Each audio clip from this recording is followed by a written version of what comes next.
this would be like 1945, right? Right. So, had you enlisted after the? I enlisted during the World War II. Right. I got into boot camp in July Okay. of 45. Okay. The war ended in August of 45. Right. So I was still in boot camp when the war ended. Yeah. And then. And then from boot camp, they sent me to San Diego Yeoman School for 4 months. Okay. And after graduating out of Yeoman School, they transferred me to New Orleans to being a recruiter in the recruiting office. Oh. And I took in the first Mardi Gras after World War II. Oh. And then in May, they came up with this bikini bomb test, Operation Crossroads. So they transferred me from New Orleans back to San Francisco to catch the USS Wharton, the ship. Okay. So this is the first bombing. I mean, they did a series of tests. This was the first bomb test in 46. In 46. Yeah. Okay. And that's when I was on the USS Wharton at Bikini Island. Right. Now the first bomb they dropped was from an airplane, B-29. The second one they blew off there was underwater. Right. And the one underwater, they had in the pictures that you see, it looks like a great big tidal wave coming. Right. So all the ships were shooting out because they thought this tidal wave was going to swamp the ships. To come to find out, it was only steam from the heat of the bomb. Right.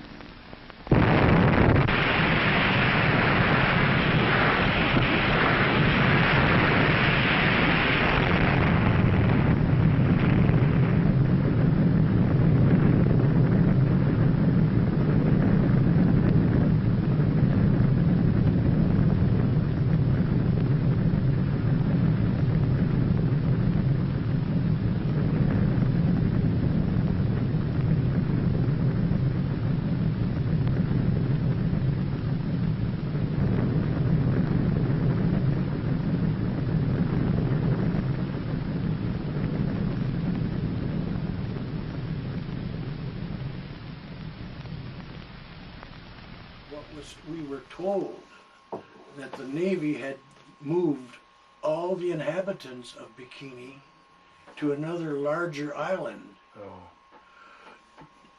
And the Bikini Island was so small, for the little time that they leave us go onto the island before the bombs were blown off, they'd leave us go onto the island if we wanted to go swimming or drink beer. They had great big troughs of beer that, you could have beer.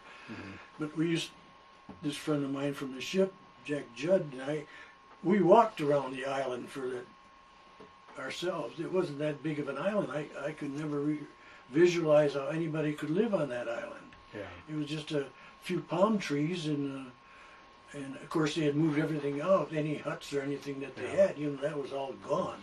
So all it was a great big pile of sand with some palm trees. And I often wonder what those people did for fresh water. Yeah. Because the island itself, I'll bet you wasn't any more than 3-4 feet above sea level. Right. So. And it was you could walk around it? You could walk the whole island in the few four hours that they give us off on, to go to the island and swim and drink beer and do, visit. Yeah. In that short of a time, you could walk around that whole island and still have time. Wow. Yeah, it wasn't that big of an island. Hmm. And that's why I could never understand how people could live on that thing. It was, so small and isolated, and I couldn't see anything but palm trees. Yeah. What the hell they lived on, other than their own wildlife, which I guess they did have wildlife that was transported when they shipped them to this other island, But what bothered me was the fresh water. condition. It Yeah. wasn't a mountainous island or anything. It was a flat thing, you know. So what they did for fresh water, it was awful for me to understand what the heck they did for fresh water. And I never did find out how. So I don't know. I said, you know, you could only go there to swim before the bombs shot off, or drink beer, or shoot horseshoes or whatever, you know. But what they used to do then is take the empty beer cans on the other side of the island and just pile them up. And they must have used a bulldozer to make the pile, because the pile was about 2-3 stories high and about God, about 100 feet wide. You know, it was a hell of a pile of beer cans. Well, you can imagine how many ships in the Navy had out there. It was damn near the whole Pacific Fleet. You know, right. And every ship they'd allow so many people every day to, you know, come to have recreation on the island. So there was a lot of beer being drank. Well, so how long were you out there before the testing? Oh, I got on the ship in May, and we started off in May. I don't remember just exactly when, but then the bombs went off in June, as I recall. Okay. And then we stayed around there until, I guess it was probably in July before we actually got out of there again. And did they take you back, I mean, to the actual site of where the bomb went off? No. Yeah, they wouldn't lay you that close. No. All we could do is watch some of the ships that were either off to the rear end of our ship. You know, there was a big carrier that was slowly being sunk. Oh. Well, yeah, that's what they use a lot of. I mean, there were a lot of ships out there just. Oh yeah, just sink. target ships. Yeah. Mm-hmm. Yeah, they had, of all sizes, they had everything. And in fact, I think the one that they blew up underwater, I think was set underneath like a minesweeper or a net layer or something, like, you know, they lay out nets to catch submarines, you know. So it was a smaller craft, you know. Right. So, but they said that there was nothing, they couldn't even find pieces of that thing, you know. But there was good-sized ships that did, you know, sink. Because we watched that aircraft carrier on the back end of ours. Just every day you could see she was just tilting and tilting and tilting, and finally it went down. Yeah, in fact, when the first time we come back from Bikini, we were heading into Seattle, because I thought we were going to decommission then. But we were so contaminated that the pilots that came aboard, we were so contaminated they wouldn't let us into Seattle. We had to turn around in Puget Sound and head back out to sea, and then we start decontaminating again, heading towards San Francisco. By the time we got to San Francisco, we were all right, and that's when we start taking on these dependents to haul out to the different locations to beat their husbands. Yeah. Then we had one bad experience.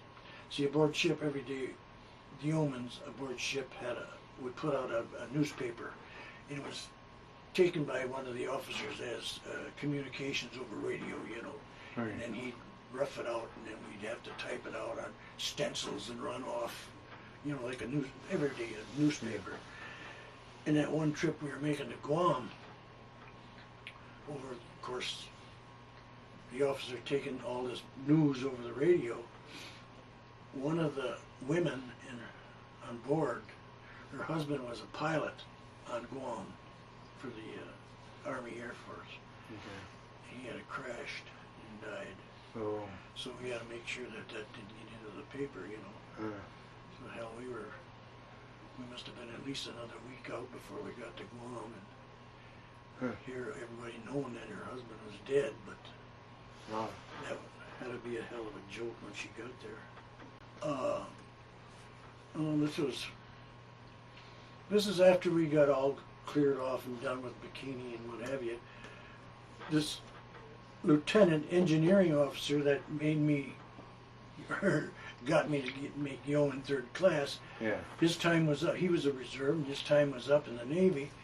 So they brought in this ex-merchant marine engineer, took over. Okay. And he was an older guy, and wasn't too intelligent really, because he used to have me write. He in longhand he'd write his, Yeah. you know, what he wanted to send his wife a letter, and then have me type it because he said, well, the spelling, you know, and make sure Yeah. that all the spelling and he enunciate, you know, the Yeah. question marks and spawns and quotas and everything were in order. See, in fact, he didn't even know how to spell his wife's name, Jesus. which was Margaret. God. Yeah. So he'd give me a rough draft of his letter to his Yeah. wife, and I'd type it out and make all the corrections, you know, and then Jeez. he'd just sign it and put it in an envelope and send her off. God. But he was a real winner. I can't even remember his name. Yeah. But the engineering officer that promoted me was O.J. O.J. Sullivan. O.J. Hazard was the guy's name, not Sullivan. Hazard. That was my second lieutenant engineering officer. O.J. Hazard. Maybe that other guy was Sullivan. I don't know why Sullivan came up, because I found that old merchant mariner walking around one day, and I asked him if he needed some help to find something. He said, "I'm looking for the engine room." I said, "Well, you're damn near there." I said, "All you have to do is turn around to your left and open that hatch and go down." I says, "Any place else?" He says, "No, I usually just get on these ships and just wander around, get lost, just to find out, you know, get used to the ship." See, the Wharton was 530 feet long. You know, that was a big ship. Yeah. And that was one of my jobs too, is go down that engine room every day too, and down to the boiler room every day too. Well, they moved it from Bremerton, Washington, down to Portland, Oregon, Oh. and that's when they scrapped it. Okay. And that's The ship got scrapped. right. You know, we always said it was so damn old. All they could do was make razor blades out of it. So then you went back. What? So once you docked in Seattle or Birmingham? Well, we went into Seattle first, and then they shipped us over to Bremerton, Washington, where they did the decommissioning. And then from where did you go there? Well, from there was no more ship. I had to go. Right. I went on leave Oh. and came back, and that's when I got sent to Guam. Oh. Okay. And And spent 18 months in Guam. yeah. And then after Guam, that's when I got Yeah. out of the Navy Yeah. until they called back for the Korean War. Right. So then after the Korean conflict, then that's you went back to Green Bay. Yeah. Yeah.